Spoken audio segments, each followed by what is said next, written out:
If you are fascinated by historical mysteries of Christianity, subscribe to the channel and activate the bell, because today we are going to unravel one of the most sinister campaigns of knowledge destruction in medieval history. Prepare to discover truths that the Church tried to completely erase from historical records for centuries.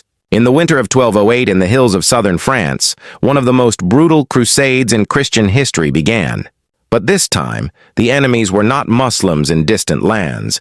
They were European Christians who had lived peacefully in their own communities for generations. Pope Innocent III had declared total war against a sect he considered more dangerous than any Saracen army. Papal documents from the era reveal an almost paranoid obsession with the complete elimination not only of the members of this sect, but of all their teachings and sacred texts. Letters preserved in the Vatican secret archives show explicit instructions that no book, scroll, or teaching of these heretics should survive to contaminate future generations of faithful Christians. This was not a common religious persecution. It was a systematic cultural genocide, a deliberate attempt to erase from history an alternative form of Christianity that had flourished for over 2 centuries. Inquisition records discovered in French archives in the 19th century document the burning of thousands of manuscripts in public squares throughout the region. But why did this medieval sect pose such an existential threat to the Catholic Church that it justified such violence? The answer is hidden in the few fragments of texts that survived the destruction and in the forced confessions recorded by the inquisitors. What these documents reveal goes beyond simple doctrinal differences. The sect that provoked such papal fury were the Cathars, also known as Albigensians, a Christian community that had settled mainly in the Languedoc region of southern France. Tax records and censuses from the time indicate that by the early 13th century, Cathars constituted the majority of the population in some cities, including Albi and Carcassonne. The name Cathar derives from the Greek word katharos, meaning pure. They simply called themselves true Christians, or good men and good women, as documented in personal letters found in 20th century archaeological excavations. Their communities were known for their extreme simplicity of life and practices that contrasted dramatically with the luxury and growing power of the medieval Catholic Church. Notarial documents from the region show that the Cathars operated their own trade networks, hospitals, and schools. Unlike the Catholic clergy, their spiritual leaders, called perfects, lived in absolute poverty, owned no property, and supported themselves only through manual labor. Women could become perfects and wield spiritual authority equal to that of men, something unthinkable in the Catholic hierarchy of the time. Contemporary chronicles, including those of the Cistercian monk Pierre de Vaux de Cernay, admit that the Cathars were widely respected for their moral integrity and knowledge of the scriptures. Even avowed enemies acknowledged that they memorized vast portions of the Bible and could debate theology with impressive erudition, often embarrassing Catholic priests in public disputes. But the true reason for the relentless persecution was not just their growing popularity. It lay in the secret teachings contained in their sacred texts, books that presented a radically different view of the nature of Christ, salvation, and reality itself. These texts contain doctrines that, if widely accepted, could have completely transformed Western Christianity. To understand why Cathar teachings were systematically destroyed, we need to examine the political and religious context of the 13th century. The Catholic Church was consolidating its unprecedented temporal power, with Pope Innocent III asserting supreme authority not only over spiritual matters, but also over European kings and emperors. Documents from the papal chancery reveal that the economic prosperity of the Languedoc region was directly linked to the religious tolerance of local nobles, many of whom protected the Cathars. Cities like Toulouse and Béziers had become prosperous commercial centers, partly because they welcomed diverse religious communities, including Jews, Muslims, and various alternative Christian sects. This religious diversity represented a direct threat to the Church's project of doctrinal uniformity. Letters from Papal Legate Arnaud Amaury show explicit concern about the scandal of tolerance that allowed heretics to openly debate with Catholic priests in public squares. often winning these debates before crowds of common citizens. The situation became even more alarming for Rome when records show that some nobles and even members of the lower Catholic clergy began to convert to Catharism. The Count of Foix, Raymond Roger, and the Countess of Toulouse openly protected Cathar leaders and allowed them to establish prayer houses in their territories. Inquisition archives document that conversion occurred not only out of spiritual conviction, but also because Cathars offered an attractive alternative to the Catholic feudal system. They rejected oaths of loyalty, refused to bear arms, and questioned the legitimacy of the Church's temporal authority, positions that resonated with a population increasingly discontent with ecclesiastical taxation and clerical corruption. Historical evidence about the destroyed Cathar texts comes mainly from indirect sources, inquisitorial records, theological refutations written by Catholic adversaries, and fragments discovered in secret hiding places. The Inquisitor Bernard Guy, whose detailed records survive in the Toulouse archives, methodically cataloged the types of books found during investigations. According to these records, the Cathars possessed copies of the New Testament in the vernacular language, a practice then forbidden by the Catholic Church, which insisted on the exclusive use of Latin. More controversial were their apocryphal texts, including versions of the Secret Gospel of John and the Book of the Two Principles, works that presented Gnostic interpretations of the Scriptures. The most detailed document about Cathar literature comes from the treatise Summa contra Hereticos, written by the Inquisitor Moneta of Cremona around 1241. Although it is a hostile refutation, the text extensively quotes Cathar teachings, inadvertently preserving fragments of their original doctrines. Moneta describes rituals based on texts he calls diabolical scriptures and false revelations. 20th century archaeological discoveries revealed hiding places in castles such as Montségur, where charred fragments of parchments were found. Paleographic analyses confirmed that these fragments contained texts in Old Occitan, the regional language, with passages corresponding to citations preserved in inquisitorial records, validating the authenticity of Catholic sources regarding the content of Cathar books. A particularly significant find was the discovery in 1960 of a complete Cathar manuscript in the Lion Library, the Cathar Ritual of Lion. This document, copied in the 13th century, survived because it was erroneously catalogued as a Catholic text. Its analysis revealed the structure of Cathar rituals and confirmed many of the accusations made by inquisitors about their secret practices. Inquisitorial records preserved detailed descriptions of Cathar leaders known as perfectionists, or perfecti. Unlike the Catholic clergy, who maintained rigid hierarchies and often lived in luxury, the perfects had completely renounced material possessions after receiving the secret sacrament called consolamentum, a ritual of spiritual purification described in detail in judicial proceedings.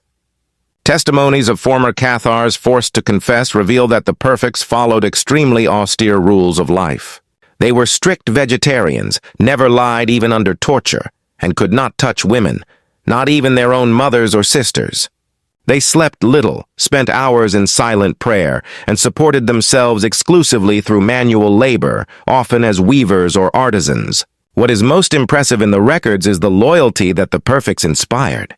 Hundreds of testimonies document ordinary Christians risking their lives to hide these spiritual leaders. A 1244 confession describes how the population of entire villages conspired to protect the perfects, creating elaborate networks of safe houses and secret communication systems. Female perfects, known as perfecti, represented a complete anomaly in medieval Christianity. Records show that they exercised spiritual authority equal to that of men, could administer the consolamentum, and led their own monastic communities. Guilhelme de Rosier and Esclarmonde de Foix are mentioned in multiple documents as figures of immense respect and influence. The training of a perfect involved years of secret study of Cathar sacred texts. Forced confessions describe clandestine schools where candidates memorized not only the canonical scriptures, but also the secret books that contained the central doctrines of Catharism. These texts were so dangerous in the eyes of the Church that their mere possession was considered sufficient evidence for condemnation to death. The surviving fragments and Catholic refutations reveal that Cathar doctrines fundamentally diverged from Orthodox Christianity on points that directly attacked the power and authority of the Catholic Church. The central concept was dualism, the belief that there were two eternal cosmic principles, a good God of the spiritual world and an evil God who had created the material world. This dualist cosmology had revolutionary implications. If the material world was the creation of an evil deity, then all earthly institutions, including the Catholic Church with its riches and temporal power, were intrinsically corrupt. Inquisitorial records document that Cathars openly rejected papal authority, considering the Pope as a representative of the God of this world, the evil principle. Even more controversial was their Christology. Preserved documents show that Cathars denied the physical incarnation of Christ, teaching that he possessed only an apparent or spiritual body. This doctrine, known as Docetism, invalidated fundamental concepts such as the real crucifixion, bodily resurrection, and consequently, the need for Catholic sacraments for salvation. Cathar texts also contained teachings about reincarnation, a doctrine completely alien to Orthodox Christianity. According to inquisitorial records, they believed that human souls were fallen angels who reincarnated successively until they achieved purification through the consolamentum. This belief eliminated the need for purgatory, indulgences, and prayers for the dead, crucial sources of income for the Church. Perhaps even more dangerous was their teaching on direct salvation without clerical mediation. Cathar texts apparently taught that anyone could achieve spiritual perfection through secret knowledge and a pure life, without the need for priests, sacraments, or the hierarchical structure of the Church. This doctrine represented an existential threat to the Catholic monopoly on salvation. In 1208, after the assassination of the papal legate Pierre de Castelnau, a crime attributed to Cathar supporters, Pope Innocent III proclaimed a crusade against the heretics of southern France. Unlike the Eastern Crusades, this holy war occurred within Christendom itself, establishing a terrible precedent for the use of religious violence against dissident Christians. The Chronicle of the Albigensian Crusade, written by eyewitnesses, documents the systematic brutality of the campaign. In Béziers, the first city captured in 1209, chroniclers report that between 15,000 and 20,000 inhabitants were indiscriminately massacred. When soldiers asked how to distinguish Catholics from Cathars, the papal legate Arnaud Amaury reportedly replied, "Kill them all. God will recognize his own." The military records of the Crusade reveal a deliberate strategy of cultural destruction. In addition to the physical elimination of the Cathars, there were specific instructions to burn libraries, schools, and any place where heretical texts might be hidden. Monastic cartularies document the burning of thousands of books in public squares of conquered cities like Carcassonne and Toulouse. The military campaign officially lasted until 1229, but was followed by the permanent installation of the Papal Inquisition in the region. The inquisitorial manuals of Bernard Gouy and other investigators show sophisticated interrogation methods aimed not only at identifying heretics, but at locating and destroying any surviving Cathar text. The effectiveness of this systematic destruction is attested by the almost complete absence of original Cathar literature. While we have thousands of manuscripts from other medieval sects considered heretical, only a few fragments of Cathar texts survive. This disparity is not accidental. It represents the success of the most complete cultural annihilation campaign in European medieval history. Montségur Castle, built on top of an almost inaccessible mountain in the Pyrenees, became the last bastion of Cathar resistance. Records of the 1243-1244 siege show that approximately 400 people, including 200 perfects, took refuge in this seemingly impregnable fortress, bringing with them the most important sacred texts of their tradition. French military documents detail the 10-month siege led by Hugh de Arcis. Conditions were brutal.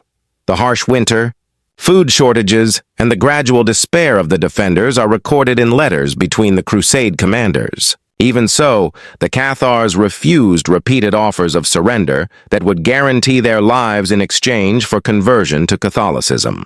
A particularly significant episode, documented in multiple sources, occurred 2 weeks before the final surrender. 4 men, Pierre Sabatier, Matthias, Amiel Aikar, and Hugo, managed to escape the castle on a moonless night, carrying with them a mysterious treasure described only as books and gold.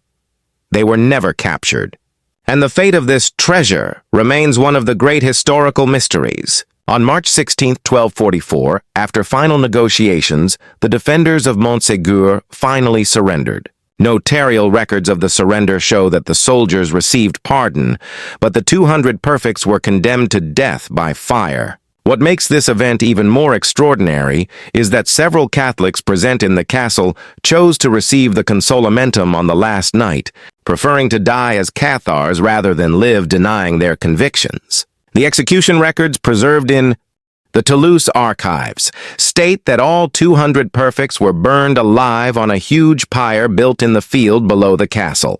They sang hymns until consumed by the flames, and none recanted or asked for clemency. With them, according to inquisitorial records, the last complete copies of the sacred Cathar library were burned. The Inquisition developed systematic and scientifically precise methods to locate and destroy all traces of Cathar literature. Bernard Guy's Practica Inquisitionis, written around 1320, is a detailed manual documenting the techniques used to extract information about the location of hidden heretical texts. Interrogations followed standardized protocols. First, inquisitors used local informants to identify families who had had contact with Cathars decades earlier. Records show that confessions were obtained through threats, imprisonment of family members, and, when necessary, physical torture. Techniques included sleep deprivation, exposure to extreme heat, and the use of the corda, a suspension method that dislocated joints without leaving permanent marks. Once hiding places were identified, specialized teams conducted thorough searches. Documents describe the excavation of cellars, the demolition of walls, and even the exhumation of graves where texts might have been buried. The meticulousness was impressive. Even parchment fragments were carefully catalogued before public destruction. Inquisitorial records show particular attention to the destruction of texts in vernacular languages. As the Cathars translated the scriptures into Occitan, the local language, the mere possession of a non-Latin Bible, was considered evidence of heresy. Hundreds of families were condemned simply for possessing translations of the scriptures, even when they did not contain specifically Cathar doctrines. The efficiency of this destruction system is attested by the inquisitorial records themselves. In 1321, more than 80 years after the beginning of the persecution, Bernard Guy was still cataloging the discovery and burning of hidden Cathar texts. The persistence of this campaign for generations demonstrates both the Church's determination to completely erase the Cathar tradition and the original extent of its literature. Despite the systematic destruction, some fragments of Cathar literature survived hidden in improbable places. The most important is the Cathar Ritual of Lyon, discovered in 1960 in the Bibliothèque de Lyon, erroneously catalogued as a Catholic text for centuries. This 89-page manuscript, copied in the 14th century, preserved prayers, rituals, and doctrines that confirm many of the inquisitorial accusations. Modern archaeological excavations have revealed other hiding places. In 1949, during renovations at Queribus Castle, workers discovered a secret compartment containing charred parchment fragments. Paleographic analyses confirmed that they were Cathar texts in Occitan, including parts of a version of the Book of the Two Principles, the fundamental theological treatise of Catharism, frequently mentioned by the Inquisitors. The National Library of Paris holds several manuscripts containing detailed Catholic refutations of Cathar doctrines. Paradoxically, these hostile texts preserved more authentic Cathar teachings than any sympathetic source. Duran de Huesca's Liber contra Manichaeos extensively quotes Cathar texts to refute them, inadvertently preserving entire passages of lost works. Recent discoveries include documents found in the Vatican secret archives during the partial opening promoted by Pope Francis.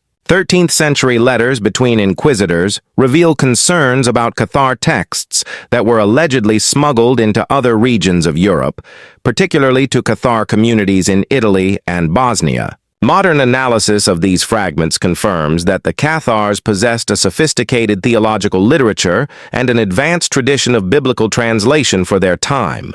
The texts reveal clear Gnostic influences, but also unique doctrinal developments that justified the Church's fears about their potential influence on Western Christianity. The destruction of Cathar literature had historical consequences that extended far beyond the elimination of a heretical sect. The Albigensian Crusade established legal and theological precedents for the use of ecclesiastical violence against dissident Christians, precedents that would later be applied in the persecution of other sects, witchcraft hunts, and the religious wars of subsequent centuries. Economically, the devastation of southern France permanently altered European trade patterns.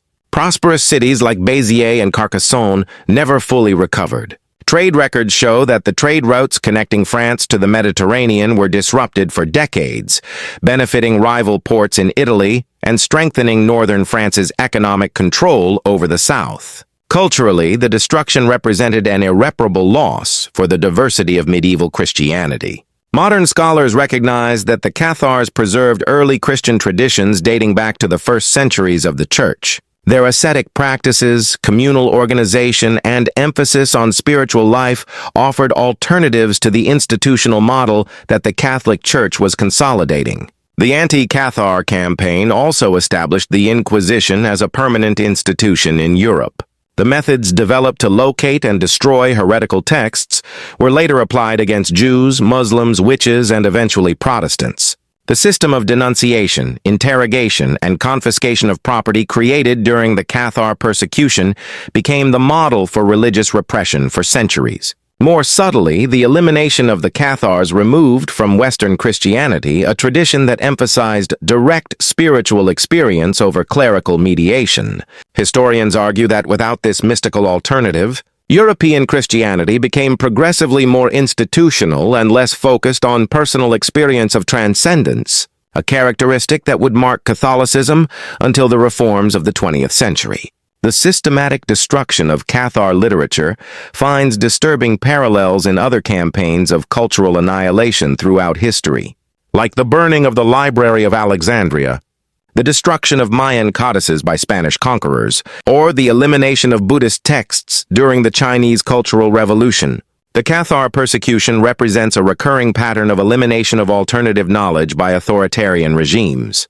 Comparative documents show that the efficiency of the anti-Cathar campaign surpassed many other historical attempts at cultural destruction. While Mayan texts survived in hidden codices and Buddhist traditions were preserved in remote monasteries, Cathar literature was virtually eliminated. This completeness suggests particularly sophisticated methods of location and destruction developed specifically by the medieval Inquisition. The ideological justification also follows familiar historical patterns. Like other regimes that promoted cultural destruction, the Church presented the elimination of Cathar texts as necessary to protect the population from corrupting influences. Papal documents use language that characterizes heretical books as spiritual poison that contaminates innocent minds, rhetoric similar to that used in other historical censorship campaigns. Particularly significant is the parallel with the destruction of Gnostic texts in the early centuries of Christianity. Like the Cathars, the Gnostics possessed alternative gospels and non-orthodox interpretations of Christianity. The crucial difference is that some Gnostic texts survived buried in the Egyptian desert, while the medieval persecution was sufficiently systematic to eliminate practically all original Cathar literature. These historical parallels suggest that the destruction of Cathar literature was not an isolated event, but part of broader patterns of how authoritarian institutions deal with alternative knowledge. The completeness of the Cathar elimination serves as a case study on the vulnerability of minority traditions to systematic persecution when facing established powers with superior resources. The nature of the destroyed Cathar texts continues to generate academic speculation and theories about what knowledge was lost forever. Based on citations preserved in Catholic refutations, scholars theorize that the Cathars possessed versions of apocryphal gospels that had disappeared from other Christian traditions, possibly including complete texts attributed to figures like Mary Magdalene and John the Evangelist. Particularly intriguing is the question of the treasure of Montségur, the mysterious texts smuggled out of the castle before the final surrender. Respectable academic theories suggest that these books may have reached the Cathar communities in northern Italy or the Bogomil churches in the Balkans. Some research indicates possible Cathar influences in late medieval manuscripts found in Bosnia and Bulgaria. Linguistic analyses of the surviving fragments reveal that the Cathars developed a sophisticated theological terminology in Occitan, creating concepts that did not exist in standard ecclesiastical Latin. This suggests that their complete texts contained unique doctrinal developments that could have significantly influenced the evolution of Christian thought if they had not been destroyed. A particularly fascinating theory, proposed by historians like Michel Roquebert, suggests that the Cathars preserved oral and written traditions that dated directly back to early Christian communities in the Middle East. Their ascetic practices and communal organization show remarkable similarities with ancient Syrian and Armenian traditions, possibly preserving forms of Christianity that had disappeared from other regions. Archaeological discoveries continue to offer clues about the lost texts. Recent excavations at Cathar sites have revealed fragments of parchment with writings in simple code systems, suggesting that some texts were deliberately encrypted to avoid detection. These findings fuel hopes that complete Cathar libraries may still be hidden in undiscovered locations. The systematic destruction of Cathar literature offers disturbing lessons for our digital information age and contemporary debates about censorship, religious diversity, and cultural preservation. In a period where authoritarian governments worldwide attack libraries, universities, and digital archives, the effectiveness of the medieval campaign against the Cathars serves as a warning about the vulnerability of alternative knowledge. Inquisitorial tactics of community surveillance, encouraged denunciation, and collective punishment echo in modern regimes that persecute religious minorities. The campaign against the Cathars established precedents for methods of social control that reappear consistently in history: the criminalization of possessing forbidden texts, the accountability of entire families for thought crimes, and the use of official religion as an instrument of forced political unification. Particularly relevant is the question of diversity within religious traditions. Modern Christianity, especially after the Second Vatican Council, officially recognizes the value of theological diversity and interreligious dialogue. The elimination of the Cathars represents the extreme opposite: the imposition of uniformity through systematic violence, eliminating alternative voices that could have enriched the development. The physical destruction of the Cathars did not completely erase their influence on European history. For centuries after the Albigensian Crusade, religious and political resistance movements invoked the memory of the pure as a symbol of spiritual autonomy against institutional oppression. Modern historians recognize that Catharism represents one of the earliest documented examples of organized alternative Christianity that systematically challenged medieval papal authority. The brutal method used by the Catholic Church against the Cathars set dangerous precedents that would echo through the centuries. The Inquisition, refined during the Cathar persecution, became the model for future campaigns of religious purification in Europe. The inquisitorial tribunals developed in Languedoc were later exported to Spain, Portugal, and their colonies, perpetuating centuries of systematized religious persecution against Jews, Muslims, and other groups deemed heretical. In contemporary France, Languedoc keeps Cathar memory alive through museums, festivals, and historical tourism. Cities like Carcassonne and Albi proudly celebrate their Cathar heritage, recognizing these alternative Christians as an integral part of the regional identity. This cultural rehabilitation represents a late form of historical justice, honoring the memory of people who paid with their lives for their sincere religious convictions. The modern study of Catharism offers valuable lessons about religious tolerance and the dangers of institutional fundamentalism. Contemporary researchers highlight how the theological diversity of the early Christian centuries was gradually suppressed by an increasingly rigid orthodoxy. The fate of the Cathars dramatically illustrates the consequences when religious authorities prioritize political control over genuine spiritual dialogue and freedom of conscience. Although the last perfects died over 700 years ago, the Cathar questioning of power, materialism, and spiritual authenticity resonates powerfully in modern society. Their search for a purified Christianity, free from institutional corruption and focused on the personal experience of the divine, continues to inspire contemporary movements of religious renewal. The Cathars remind us that spiritual truth rarely resides exclusively in dominant institutions, but often emerges from voices silenced by official history.